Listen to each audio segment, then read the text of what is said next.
I'm going to be completely honest with y'all, okay? And I don't know if this was my own ignorance or what, but until like the past 5 years, I did not realize how many black men hate black women.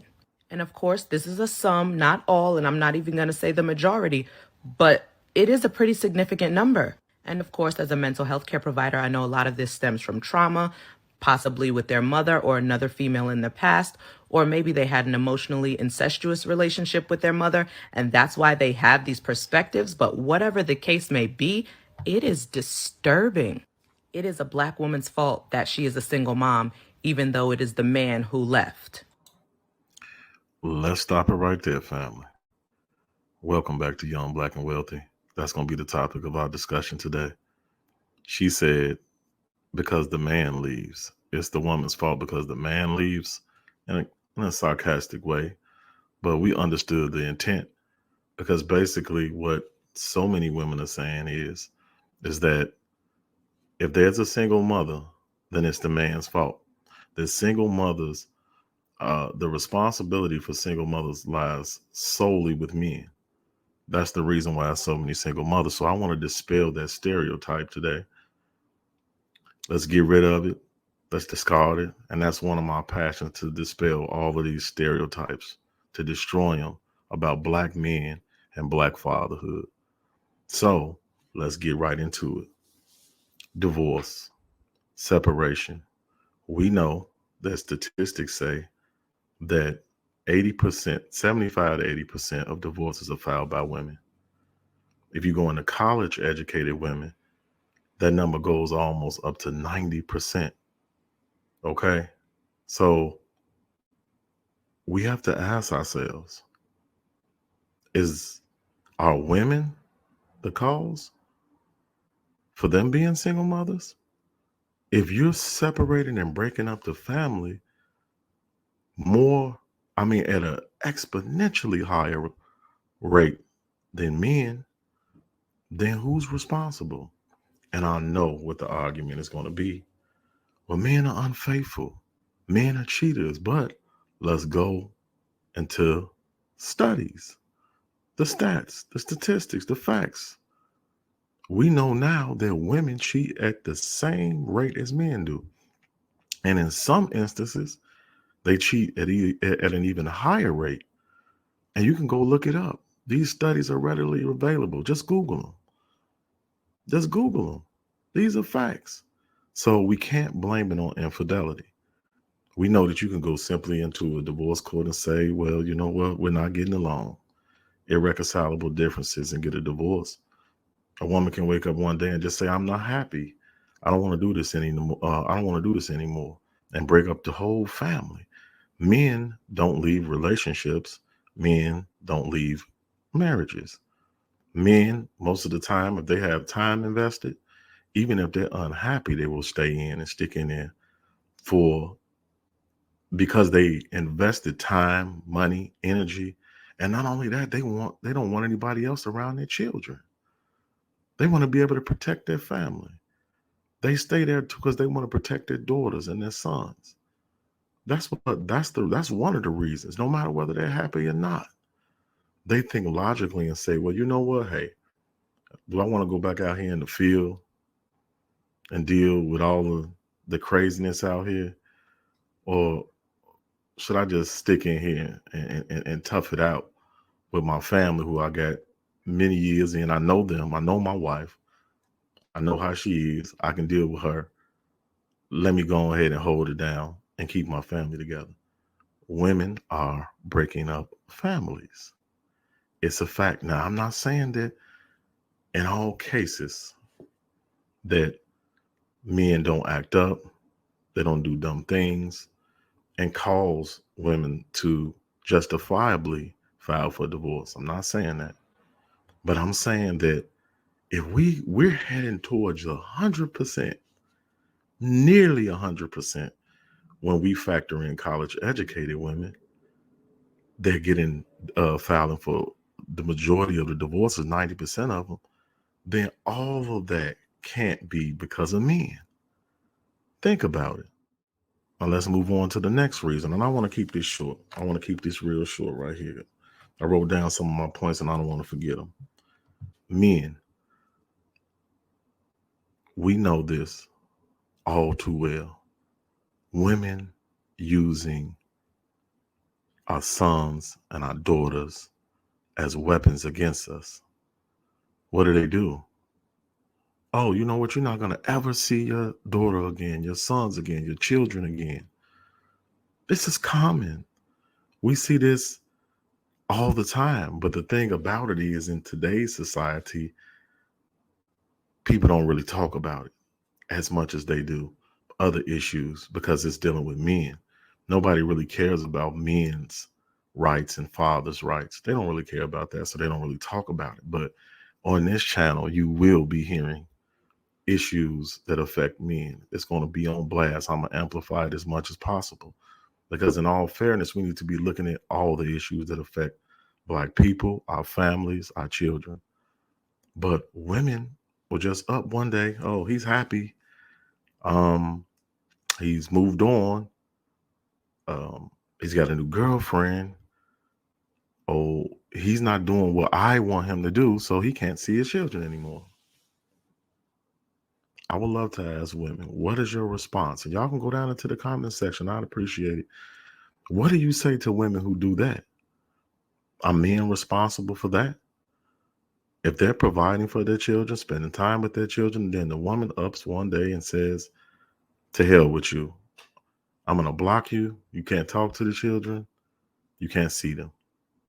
And then what do you have to do? You have to go to court. See, a woman can go. This is the crazy thing about it. A woman can go with absolutely no proof to a child support court without a lawyer, file for child support, and get it. But if a woman stops a man from seeing his children, he has to go and hire an expensive lawyer to go fight for his children. Nobody from the state is advocating on his behalf. It's unfair. It's very unfair. But women do these things. So you can't say that, oh, it's a single mother. Oh, 100% of the time, it's the man's fault. That's foolishness. Let's go to my third point. Sisters, dear sisters, you guys have a tendency, and I'm not going to say you guys, I don't think that's fair for me to do. Some of the sisters go out and they sleep with men who they know are unfit as fathers and just generally as men. You have children. Like this guy, he's got 5 children. You might have been talking to him for a couple of months. You never hear him say anything about his children. You never hear him going to pick his children up, spending time with his children, spending money on his children, allocating any of the little money that he makes towards his children. Or you got some guy who doesn't have a job, some type of welfare case type of guy that's sleeping on mom's couch that you're giving your body to that you know is unfit. Or you got a guy who's, he's popular guy. He might drive a nice car, have a decent job, and all of that. But you know that he's running the streets with a bunch of different women and making babies, and he's not spending any time with them. He almost acts like they don't exist. These are guys that sisters are sleeping with. So you knew he was unfit in the beginning to be a father, but you still laid with him. So, and in that case, I would say that it's the man and the woman's fault, because no matter what type of man he is, he still should be doing what he needs to do to provide and spend time with his children.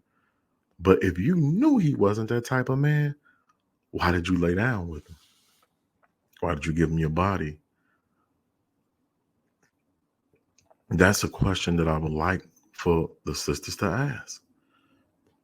And we can go, I don't want to go too deep and spend too much time, but there are more Black women with children than they are men. And as they are breaking down this data, they're finding out that women are sleeping with the same 20-30% of men. The same group of men. And we know it's true. We know it's true because we can look at guys like everybody knows Future. Boy, got like 10, 11 baby mamas or kids. We got guys in the neighborhood that's like that. Nice looking guy, pretty popular. Might not be a multi-millionaire, but the excitement. He's a nice looking guy. And women go out. They know that he's not involved in his other children's lives. And they go out and they have children by him as if you're going to somehow change him. Where they do that at, sister? So I'm not putting the blame all on women. The only thing that I'm saying is that it's not always men. And these stereotypes must end. Just like I hear women all the time, black women all the time, talk about black men. I ain't know nothing as fathers. We all know good. That's a lie. That's a lie. You help continue to perpetuate these stereotypes by saying things like that. You continue to keep it going on, generation after generation, and it's false. And studies and statistics have proven what you're saying, but you still continue to say it. And in your case, the child's father might not be worth a damn.